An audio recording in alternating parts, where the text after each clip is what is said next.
Hora de falar sobre o Corinthians, que tem se tornado cada vez mais freguês do Flamengo.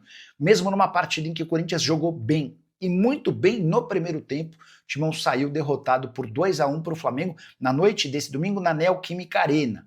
Retrospecto do Timão em seu estádio contra o Fla é ruim. São 2 vitórias, 4 empates e 5 derrotas, só 30% de aproveitamento dos pontos. Importante registrar que o Yuri Alberto marca o primeiro gol na partida contra o Flamengo nesse domingo, depois de perder um pênalti por cavadinha e desperdiçar pelo menos 3 chances cara a cara com o goleiro Rossi. O primeiro tempo do Corinthians foi primoroso, muito melhor do que o do Flamengo. O rubro-negro melhorou na etapa final, especialmente depois do gol que abriu o placar a favor do Corinthians. O Arrascaeta fez 1-1 num golaço, boa jogada tramada pelos atacantes rubro-negros, e o gol da vitória saiu dos pés de Luiz Araújo. Vitória por 2-1 que foi perfeita para o Flamengo, especialmente por conta da rodada. Todos os adversários diretos do Fla perderam.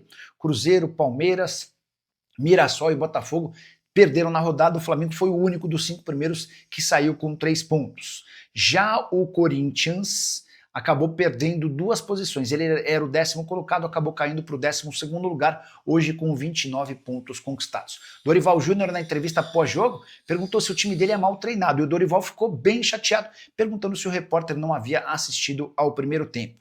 Jogo contra o Fla que registrou 40.296 pagantes para uma renda de 3 milhões de reais. Hora de falar sobre o Corinthians, que decidiu colocar um preço para vender o Rodrigo Garro. Contei para vocês com exclusividade nos últimos dias que dentro do Corinthians há a avaliação de que por conta de um problema crônico no joelho, dificilmente o Garro será competitivo como foi na temporada passada. E o ano de 2025 tem mostrado isso. O Garro só esteve em 26 jogos do Timão, vai ficar fora mais uma vez agora contra o Flamengo por conta de um problema na panturrilha. Isso significa que o Garro não esteve à disposição e nem em metade dos jogos do Corinthians em 2025. E é por isso que hoje, embora não admita publicamente, o presidente Osmar Stabile vai aceitar propostas para vender o Garro. A grande novidade vem agora. Já está estabelecido um valor fixo para que o Corinthians possa cogitar negociá-lo. O Timão quer pelo menos recuperar a grana investida quando da compra junto ao Tajeres. Na oportunidade, o negócio foi fechado em 4,5 milhões de euros. Mas como o Corinthians não pagou o Tajeres, a dívida com o clube argentino vai girar na casa dos 27 milhões de reais, com juros e correções. Então, para que o Garro seja vendido, o Corinthians quer pelo menos recuperar o investimento. Jogador de 27 anos de idade que tem muito potencial. Tanto que teve seu salário reajustado, ele chega ganhando 320 mil mensais, hoje ganha 820 mil por mês. O fato de estar jogando pouco, ter esse problema no joelho, certamente impacta no valor. Não fosse por isso, e daria para o Corinthians sonhar com cifras bem superiores. Mas essa informação da lesão crônica no joelho já se espalhou, o que deve diminuir um pouquinho do valor do atleta. É óbvio que o Corinthians já esteve perto de fazer negócios melhores. O Zenit da Rússia chegou a oferecer 10 milhões de euros para levá-lo no mês de fevereiro. Na oportunidade, o Garro pediu para ser negociado por entender que seria o negócio da vida dele, a chance de fazer um dinheiro depois de muito tempo. Ele não conseguiu se tornar rico até se mudar para o Brasil. A verdade é que hoje o Corinthians espera por propostas pensando na venda do Garro para a próxima temporada. Antes de fechar sobre o Timão, só lembrar que além do Zenit, River Plate e Boca Juniors também demonstraram intenção em fechar com o jogador. Bora fechar o vídeo para falar sobre o Corinthians, que já queimou 50 milhões de reais adiantados junto à Nike. Vale a lembrança de que o Corinthians assinou recentemente a prorrogação do contrato com a fornecedora de material esportivo. O novo vínculo só se encerra em 2035 e a Nike decidiu adiantar 50 milhões de reais. Pois bem, a grana foi totalmente utilizada, com premiações de atletas no valor de 12 milhões de reais, com direitos de imagem atrasados e até com fundo de garantia em atraso. Sim, o Corinthians tinha pendências com o fundo de garantia de seus atletas, o que prevalece, o que equivale a crime. Porque se você recolhe o dinheiro do atleta na hora do pagamento para o fundo de garantia e não repassa para o pagamento, isso equivale a um crime. Só para registrar também que o Corinthians ficou de pagar a Memphis Depay pelos 11 milhões de reais em bônus atrelados a gols e jogos. Esse pagamento vai ser feito em 6 parcelas mensais de 1 milhão de reais. E em fevereiro, o Corinthians paga mais 5 milhões de reais à vista. Todas as informações sobre o dinheiro da Nike foram divulgadas pelo jornalista Samir Carvalho. O que você pensa sobre o atual momento do Corinthians, que já tem quase 120 milhões de reais em condenações na FIFA? São 2 transfer bans aplicados. por conta de decisões da Corte Arbitral do Esporte. Lado financeiro alvinegro vai muito mal. Já usa o espaço para comentário para registrar sua opinião. Só não esquece de deixar like, se inscrever no canal. Lucas Giovanni, fala Nicola, acho que o Garro está forçando uma saída. Perda da camisa 10 e ele também vê que o Corinthians não vai ter um time competitivo. Será isso? Lucas, tem um pouquinho de cada. O Garro meio que perdeu o Garro já havia tentado deixar o Corinthians no começo do ano, quando o Zenit tentou levá-lo, tá? Importante fazer esse registro. O Corinthians é que na época acabou por recusar a proposta. Depois, até porque na oportunidade o Augusto entendia que o Garro era super importante, e foi mesmo na disputa do Campeonato Paulista, embora não tenha jogado a maior parte, na reta final ele foi decisivo. E o trio Garro, Memphis e Yuri é muito bom junto, né? O problema é que eles quase não conseguem atuar juntos. Pois bem, por que eu falei que não é só o Garro? Hoje, essa nova diretoria do Corinthians, ela, não é que ela não morre de amores pelo Garro, ela gosta do Garro, mas ela tem a convicção de que o Garro não é capaz de entregar uma temporada inteira em alto nível, por conta da questão do joelho. A avaliação interna é de que hoje o Rodrigo Garro, isso aqui, precisa trocar, né? De que o Rodrigo Garro, ele tem um problema crônico no joelho. E isso vai impedi-lo de jogar em alto nível por uma temporada inteira. Hoje, por exemplo, o Garro tem 26 dos 56 jogos do Corinthians, é menos da metade.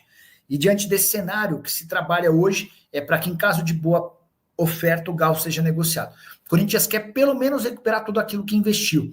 O Corinthians vai ter de pagar ao Tajeres, um processo na FIFA, cerca de 27 milhões de reais, tá?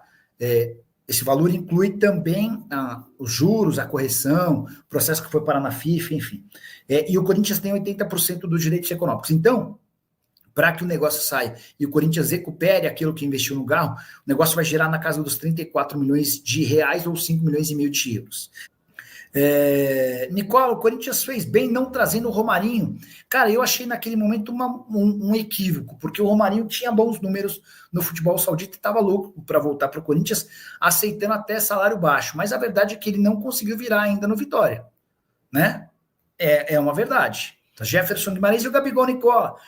Quais os rumores de clubes para ele jogar na próxima temporada? Jefferson, ele já admitiu que vai ter uma conversa com os dirigentes do Cruzeiro no fim desse ano, porque para ele não é legal ficar na reserva. Ele tem aguentado quieto, não está reclamando, que é louvável, né? Mas a ideia dele a continuar desse jeito é se mudar para outro clube no ano que vem. Eu contei outro dia que a diretoria do Corinthians adora o Gabigol. Só que esse negócio só vai acontecer se o Corinthians conseguir se livrar do Memphis Depay, o que não parece ser hoje algo muito viável, tá?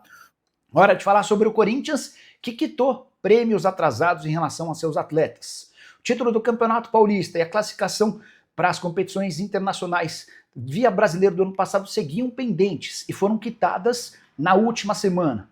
No início do ano, com muitas dificuldades financeiras, o então presidente do Corinthians, o Augusto Melo, se juntou aos atletas e pediu uma paciência e uma atenção para que essa dívida fosse parcelada em 3 vezes. A última dessas 3 parcelas venceu na semana passada e foi quitada. Dá para dizer que, com exceção a Memphis Depay, todos os atletas já tiveram um prêmio do Campeonato Paulista zerado. O Memphis necessitou de uma condição especial, até porque o contrato dele previa o pagamento de 4 milhões e 700 mil, uma baita grana muito acima de todo o restante do elenco. Importante contar também que o Corinthians ainda deve por Memphis bônus, por gols e assistências no seu primeiro ano de contrato e de luvas, referente a também o início do segundo ano de contrato.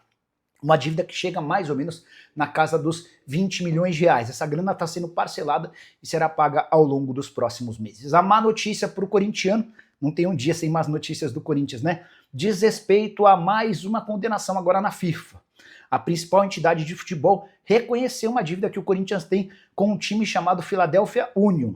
Essa equipe dos Estados Unidos cobrava o não pagamento pela venda de José Martínez. O Corinthians comprou o venezuelano por 1 milhão e 700 mil dólares. Pagou 200 mil dólares à vista e os outros 1 milhão e meio seriam quitados em 3 vezes. Adivinha quantas dessas parcelas o Corinthians quitou? Nenhuma.